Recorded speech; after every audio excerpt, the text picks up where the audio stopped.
Kingdoms come and kingdoms go, rivers run and rivers flow. By Dancing Lassie. Chapter 6.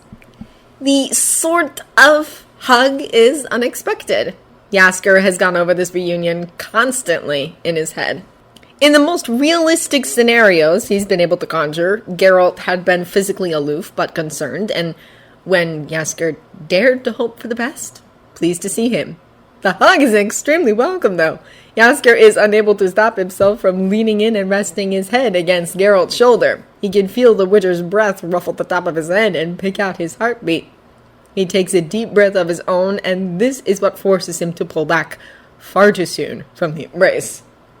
You really need a bath! He wrinkles his nose against the set. Geralt is rarely the most freshly smelling of men, but he's presently giving off the strong stench of blood, mud, sweat, and horse. Geralt chuckles, and it rises through his chest, vibrating against Jaskier's cheek. It's enough for him to put up with the odor for a few moments more, but the smell really is that bad. He pushes the Witcher off him, ignoring how his own eyes feel slightly damp. Bath! He demands. Get out of that armor. I'll go get someone to fill the tub. I'll see if I can arrange some food while I'm at it. He hurries out of the room, and if this gives him a moment to collect himself, calm his racing heart and unsteady nerves, then no one need know. It's an unusually subdued evening. It's not like Geralt has ever been a big talker, and for once Jaskier is not sure what to talk about. There are too many things he wants to say whirling around in his brain for him to be able to pick one out of the muddle and voice it. Dinner is quiet in a slightly awkward but not too uncomfortable way. Geralt seems content to just watch him, and the fluttering Jaskier feels at having that amber gaze focused solely on him translates well into a little tune he starts humming. It probably has the makings of a nice little ditty if he can find some appropriate words to go with it. Geralt doesn't question when Jaskier slips into the bed, obviously intending to sleep by the Witcher's side instead of procuring a room of his own. He blows out the candle and joins the bard under the covers. Jaskier lies on his side, facing the Witcher, just able to make out his shape in the dark. He knows Geralt can probably see him perfectly, a Witcher's night vision being much better than his own, so he closes his eyes to try and feign sleep. The bath. Geralt speaks into the darkness. It stayed warmer longer than usual. That was always you, wasn't it? They've been colder without you. Yes, Jaskier admits, his lips curling in a small self-indulgent smile. Only the best for my Witcher. Geralt lets out one of his half-amused grunts before rolling onto his back to sleep. Jaskier spends a long time just lying there, curled up on his side, enjoying the heat Geralt always gives off. He feels a small piece of himself, one he hadn't been aware he'd been missing, return to its rightful place, between the steady beats of his heart. When Jaskier wakes up the next morning, Geralt is already dressed for the day and has ordered breakfast. It is the smell of cooked bacon, fresh bread, and kippers that rouse the bard from his slumber, and he hastily tugs on his trousers and shirt to join the Witcher at the small table by the window where his meal is waiting for him. You! He gestures to Geralt with a bit of bacon, having already scoffed the kippers, before shoving into his mouth. Are a truly amazing friend! Except Geralt does not like the praise. He pulls back from it, physically distancing himself from Jaskier. It was my fault you got hurt, he counters. I was the one who went searching for a gem. I was the one who released it. He can't seem to say the rest, but he gestures brusquely to Jaskier's scarred shoulder. Geralt. Jaskier tries to speak softly, but the Witcher just glares angrily at him, refusing to be calmed. Geralt! The bard is firmer this time. It seems the conversation they'd been putting off the previous night needs to happen now. What happened was a shit show of truly epic proportions. If the events in question didn't directly concern me, I'd be happily composing a new epic song about them. But you did your best, Geralt. You didn't know what that witch planned to do with me. I didn't know until it happened. And ultimately, you saved me. You got me to the river in time. I'd be dead if you hadn't managed that. Any comfort his speech is meant to bring is lost with that last line because Geralt jumps furiously from his seat to march around the room. His right hand tries to clench around a sword handle that is not bare, and the stubborn line of his jaw tightens angrily. 2 years, Jaskier. It's taken you 2 years to recover. The bard winces, because what must Geralt have thought over those 2 years? They hadn't seemed all that long to Jaskier, but he'd not been very coherent for a large part of them. When Geralt had lowered him into the river, all Jaskier had been able to feel was relief as the cool water started to numb the burning in his shoulder and chest. He could feel old Father Pontar's alarm the moment he was fully submerged and had been unable to resist the call downstream. He'd let himself drift apart and flow towards the summons, letting go of the pesky consciousness that was causing him such pain, trusting the arms of the only father figure he'd ever known to gather him softly to safety. He was pretty sure he hadn't been corporeal for several months after that. Occasionally, he'd regain coherent thought and feel the mind of the old man brush against his own, pushing soothing thoughts and feelings towards his own battered psyche. Old memories would seep into his dreams. He could vividly recall how he used to sit on old Father Pontar's lap and scrunch up his little lips into a pout so he could rest one of the long tails of the river's mustache on the shelf he'd created between his nose and top lip, making a mustache of his own. His siblings and old Father Pontar's children had thought this was hilarious, the fake gray mustache contrasting comically with Jaskier's own brown locks. Maybe this was why they never took him seriously? The old man's bony shoulder would shake with his own chuckles until the mustache got displaced, and Jaskier would turn up his tiny face to glare at the older god, smooshing his little hands into smiling, wrinkled cheeks. He'd felt his mother as well, unable to properly connect with him out of her own territory, but a soothing presence in the corner of his mind.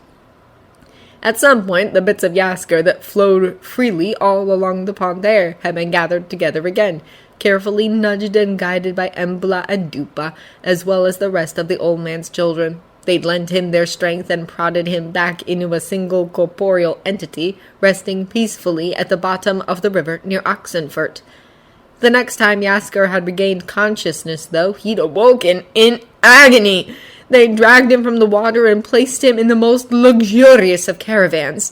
He'd been cocooned in soft silks and furs, but every rut and bump in the road had been a torment that caused his shoulder and chest to scream in distress.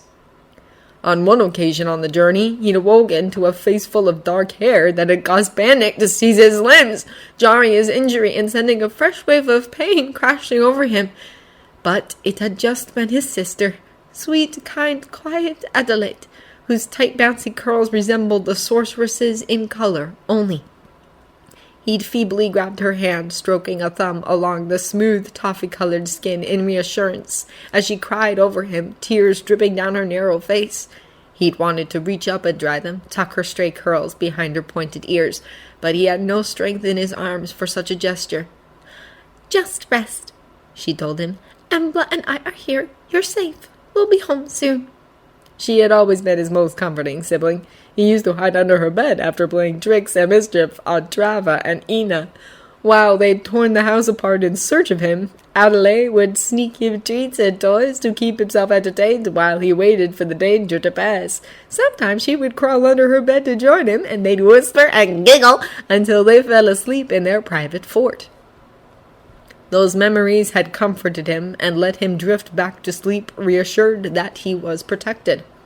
The relief he had felt when Adelaide had carried him into her own river could not be described in any language that Jaskier knew. The familiar stream had welcomed him home as Mama took him from his sister and cradled him tenderly under the water, brushing his hair from his sweaty forehead and whispering frantic words of love and protection into his ear.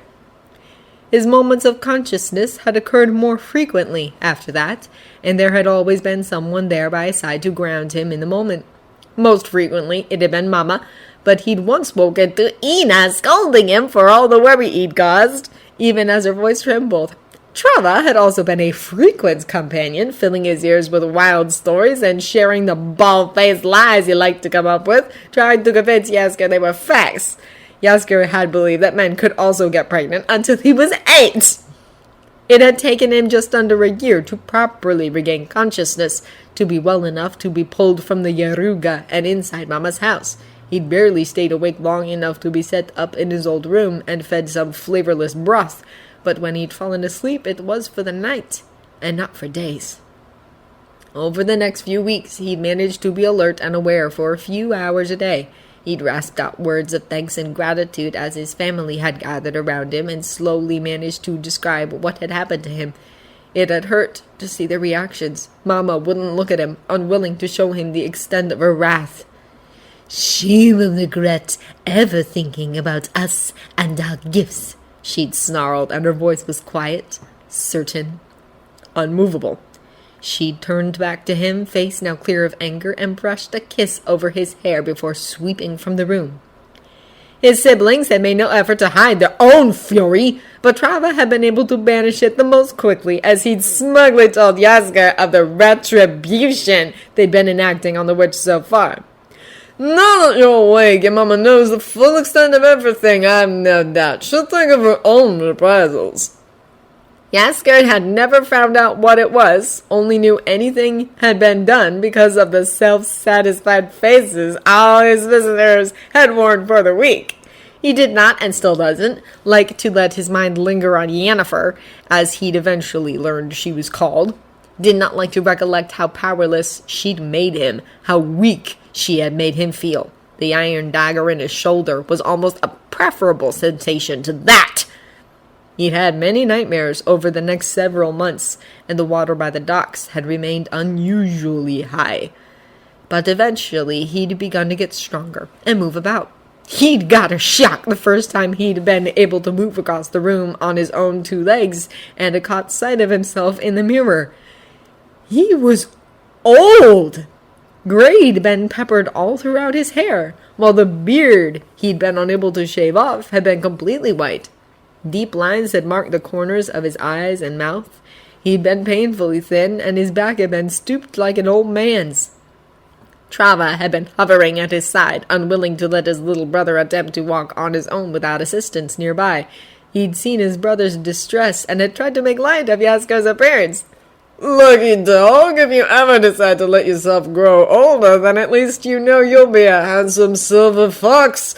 You should have seen me when I once tried to go for an older look. My hair started to thin and fall out." Perhaps Trava was right. As he'd slowly gained weight and straightened his spine, the horror he had felt at his looks had lessened slightly. It just didn't feel like him. Or perhaps the problem was that it did? He was 34, still in the prime of his life for a human and young for a god, but his bones had ached and he was still so tired. Mama and Ina had forbidden him from trying to do anything about it.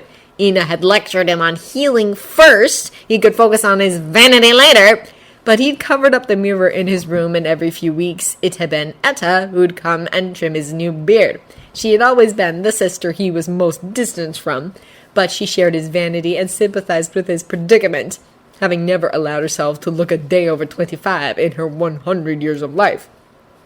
It had been Etta whom he'd eventually persuaded to help him up from his bed and out into the city. She'd supported him, or rather had convinced two strong dockmen to support him, through the streets and up to the palace. She'd been the one who'd persuaded the occupants to pay no attention to them, apart from a mousy-looking servant girl who'd directed them to the right room.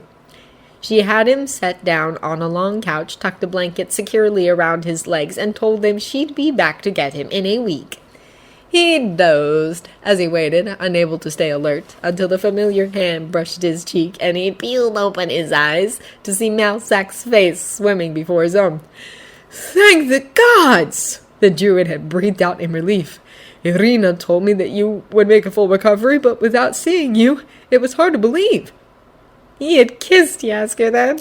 A slow, tender kiss that the god had found impossible to resist, allowing himself to be anchored in that moment by the warm lips on his and the sweep of the druid's thumbs across his cheeks.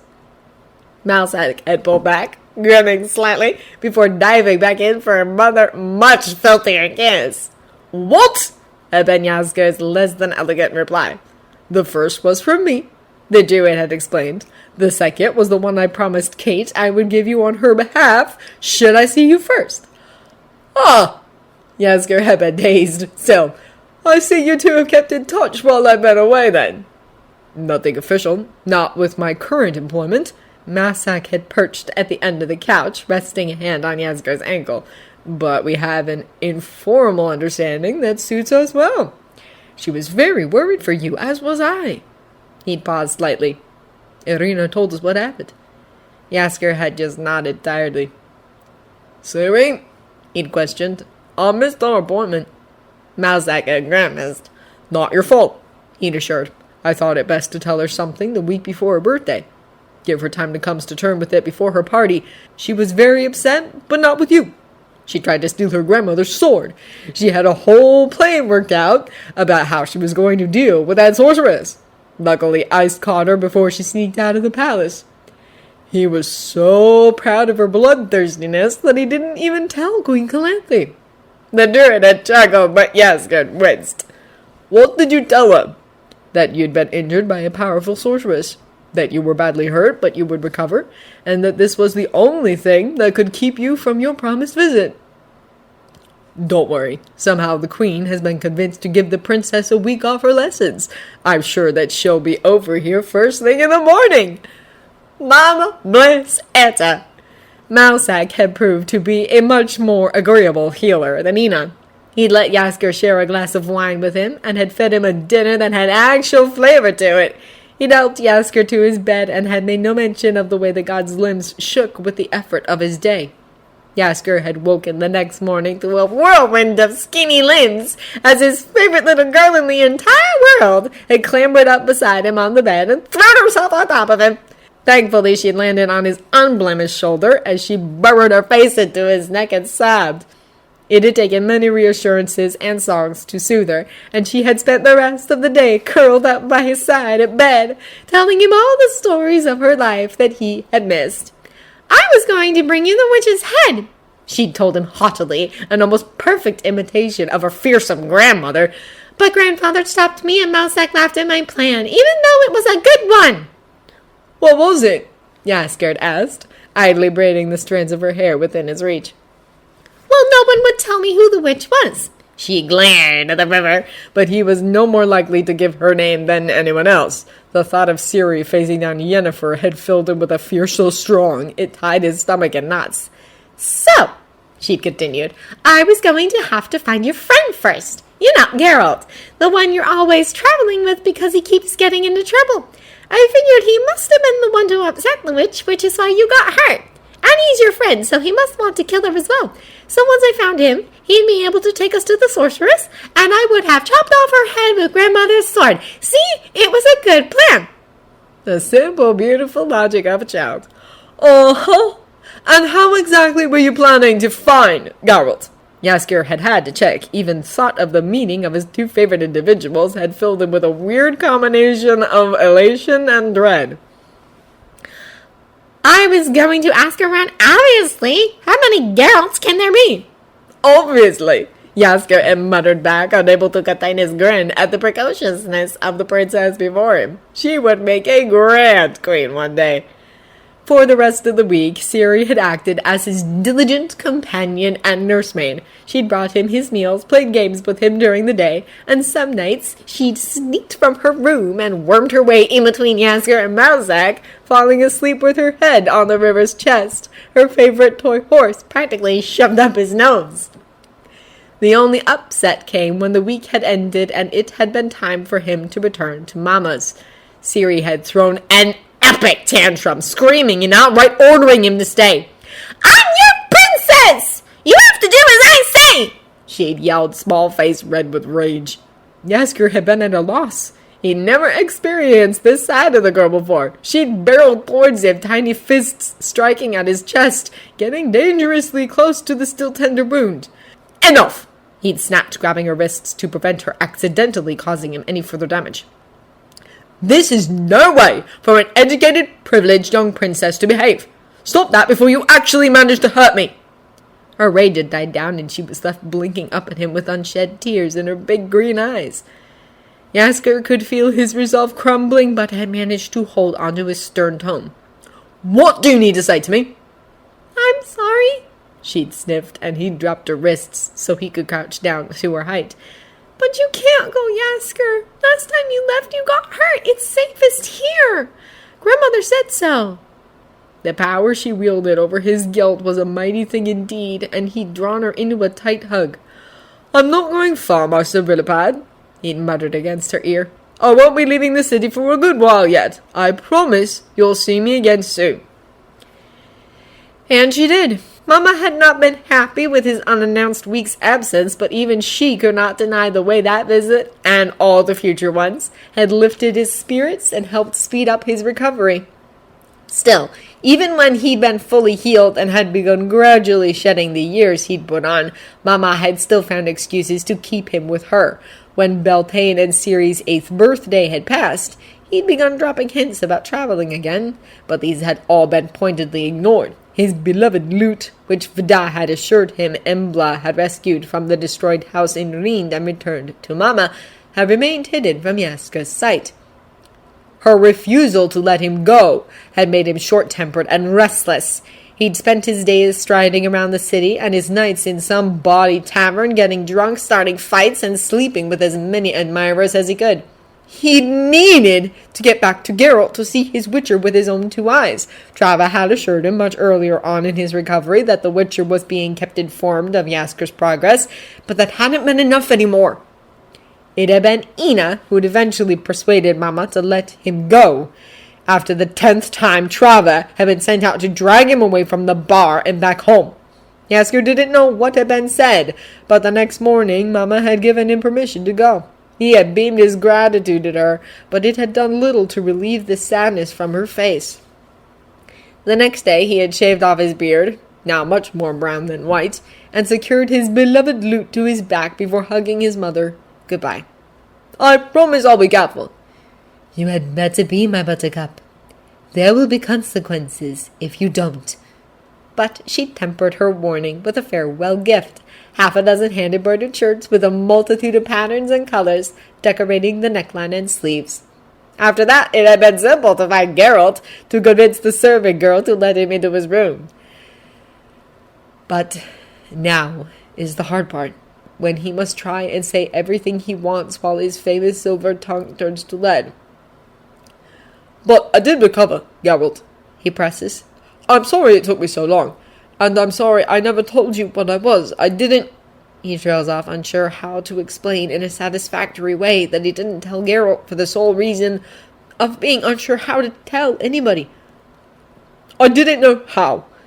It sounds lame, even to his own ears. Geralt has stopped pacing. He's looking at Jaskier with a kind of determined consideration. "Lairdwell," he states, nodding knowingly as the bard jerks his head uncomfortably. "You're the baby from Lairdwell. The one who—" Now it's Geralt who can't continue. "Was thrown in a sack and drowned by his bastard grandfather?" Jaskier suggests in a falsely bright tone. "Yes, that was me. Not a great first memory, if I'm being perfectly honest." Geralt actually looks appalled. "You remember?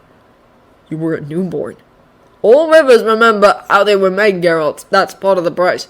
You don't gain power like mine without paying something." Geralt considers this for a moment before taking his seat opposite Jaskier again.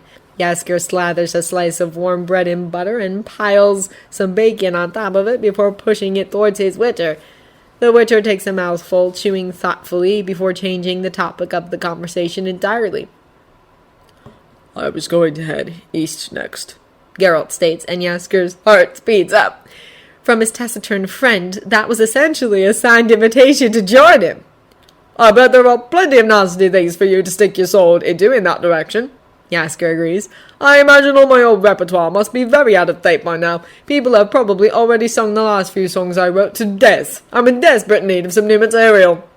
Geralt raises a sardonic eyebrow. It's basically his version of a shit-eating grin. "I thought we'd stick to following the Yaruga's course. Give your family a chance to keep an eye on you." "Geralt!" Jaskier squawks, highly offended by the insinuation that he needs looking after. "I'm sure your brother will be most grateful. He might even buy me a drink next time I see him." Jaskier eyes him suspiciously. He's not sure he approves of Trava and Geralt talking to each other, especially when Jaskier hasn't been around for damage control. "What did you two actually talk about? It wouldn't say." "Come on," Geralt ignores him, stuffing the last of the breakfast in his mouth and getting up to pack away his things. Time to get moving. Geralt, what did he say? Stop ignoring me! Geralt!